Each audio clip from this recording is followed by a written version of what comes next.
Well, hello, ladies and gentlemen, on this rainy day. Hot, humid, but rainy. We're back to chapter 27 of Restart, and we will be in the point of view of Aaron, the dope. Yes, not the dopest dope. The dopiest dope is, of course, Bear. The dope is Aaron, but we're going to be in his head. When we left last, we were seeing the story through Joel's eyes, and he and Josh were on their way over to Brendan's house. Remember, Brendan had texted Josh and Shoshana and Josh, Shoshana and Joel, Chase and Kimberly to come to his house. He had something to show him. We know what he had to show him, the video, you know. So Josh and Joel get there, and Brendan's got them seated, and he's explaining, and Josh is, of course, just done. She's just done. She's so angry, hurt by the whole thing. Joe is, you know, he admits that he was starting to like the guy, but after what happened with the foam and the fire extinguishers, and he was starting to like him. He was, you know, but now it got all ruined. Anyway, they watched the video. They come to see, as Brendan had tried to tell them, keep an open mind, it could have been an accident, and it was. The video showed that it was. Chase came in, didn't know what was going on, and when he pulled that fire extinguisher away from Barrett, it hit Joel, but it was an accident. It was a complete and utter accident. So they have that.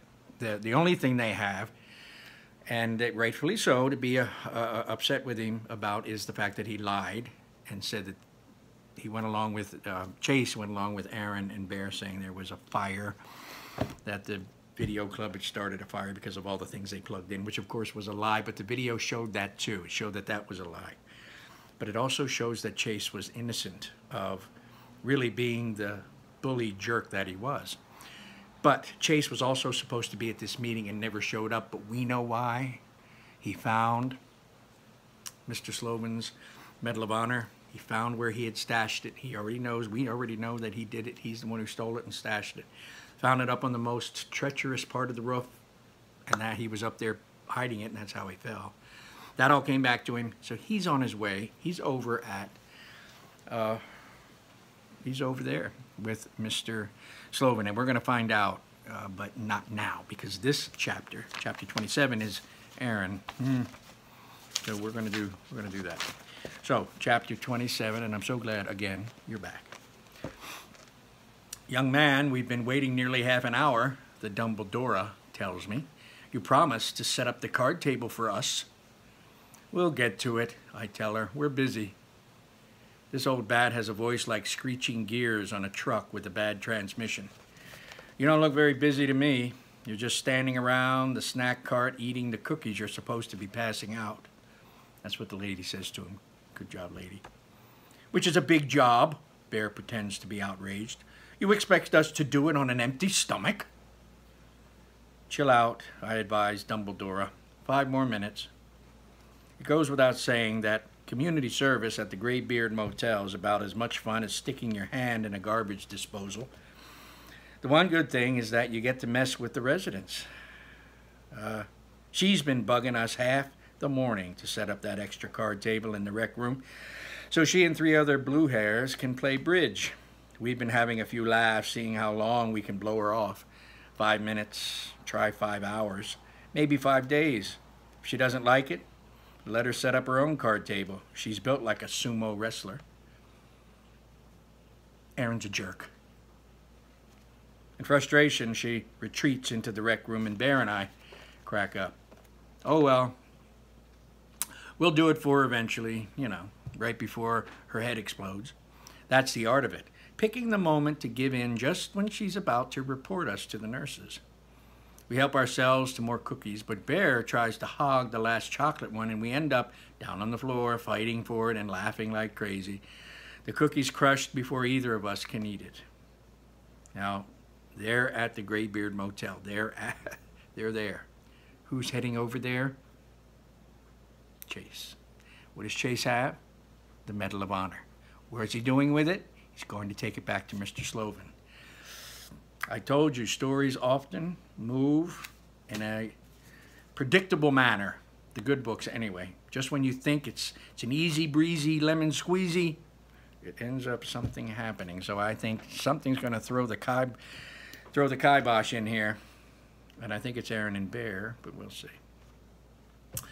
We're getting back to our feet, brushing off the dust and crumbs, when we see him, Chase, striding down the hall like he's on the Amazing Race. In a real hurry to get somewhere, and not too thrilled about it. Ever since our fight on the football field, he hasn't been turning up for any community service, not that he's really on it anyway. I guess he's back, or at least he's back visiting his video star, the nastiest old Dumbledore in the building, overflowing with them. Bear, who has amazing sight, spots the bulging pocket first. It looks like he's carrying a baseball, but there's a piece of cloth trailing from the opening. And of course we know that's the blue ribbon, you know. "Hey, Ambrose," I call. "What you got there?" He ignores me and shifts his path to the opposite side of the corridor. Bear blocks his way. "The man asked you a question." Another shift, so I step out beside Bear, and together we block the hall. Chase does exactly what a running back would do on a football field. He puts his head down and tries to blast through us, but we're linemen, and we stop him cold. In a game, I'd be trying to strip the ball. In this case, I reach down and grab the white fabric, and I yank.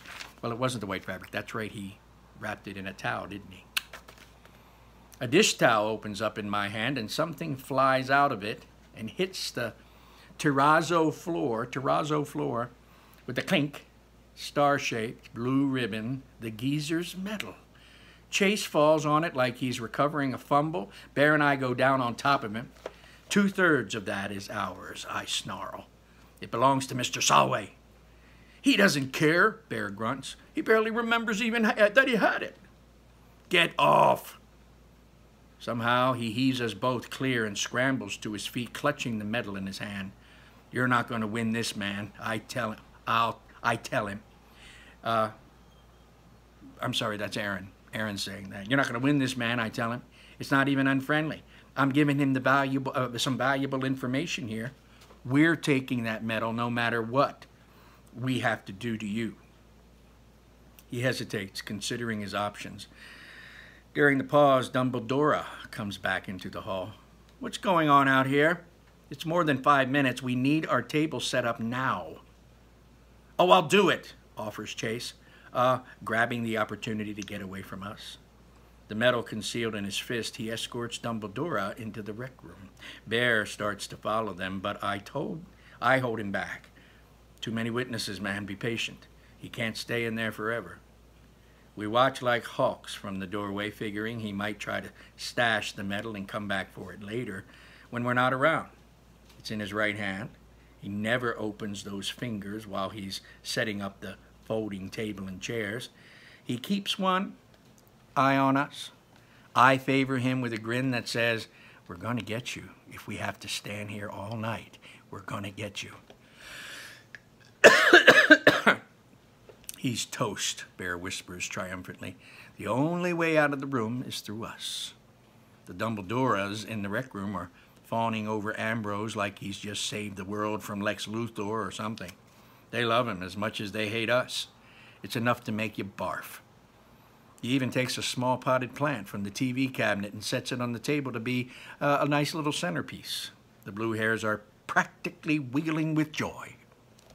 Then, as Chase turns, his elbow knocks the pot off the table. It hits the floor and shatters, spilling earth all over the place. Bear loves it. "Ha! Idiot!"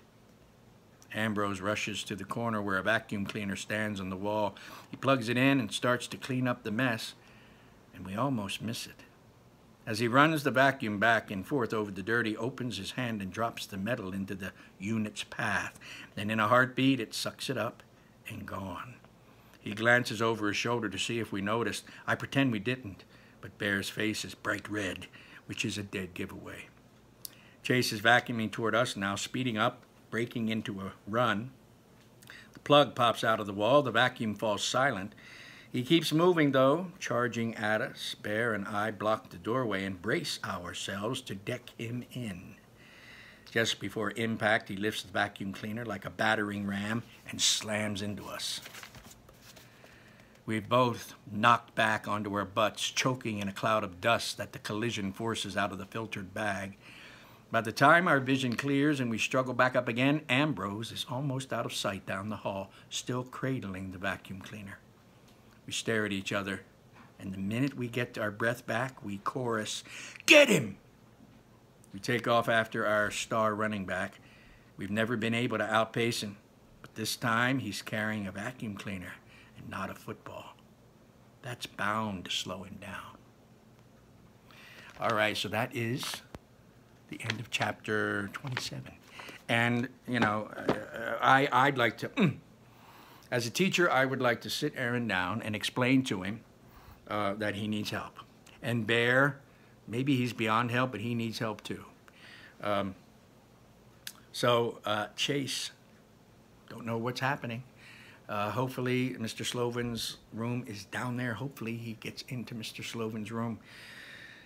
And Aaron and Bear, they don't catch up with him. So until the next time, come back. We've only got 2 more chapters to go, 28, well, 3 more chapters, 28, 29, 30. Come back. Let me make sure that what chapter did we read here? Yes, 28. We're going to read, and 28 is Shoshana. So we're going to read 28, we're going to read 29, then we're going to read 30. So come back. Take care. Stay dry if it's raining where you are.